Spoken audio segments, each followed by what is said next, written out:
রাজস্থানের মরুভূমির বুকে লুকিয়ে আছে এমন এক গ্রাম যেখানে গত ২০০০ বছর ধরে কোনো মানুষ বসতি করেনি। এই গ্রামের নাম কুলোথারা। একসময় এখানে ১৫০০ মানুষ সুখে শান্তিতে বসবাস করত।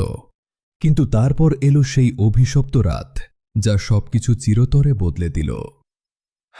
কাউকে কিছু না বলে সারা গ্রামের মানুষ রাতারাতি রহস্যজনকভাবে গায়েব হয়ে গেল। বলা হয় তারা অত্যাচারী মন্ত্রী সালেম সিংয়ের নৃশংসতায় অতিষ্ঠ হয়ে উঠেছিল। কিন্তু যাওয়ার আগে তারা এই জনপদকে এক ভয়াবহ অভিশাপ দিয়ে গিয়েছিল। এই মাটিতে আর কেউ কখনো ঘর বাঁধতে পারবে না। আর সেই থেকেই এই গ্রাম জনমানবহীন। অনেকেই এখানে রাত কাটানোর চেষ্টা করেছে, কিন্তু তারা শুনতে পেয়েছে অশরীরী সব আওয়াজ।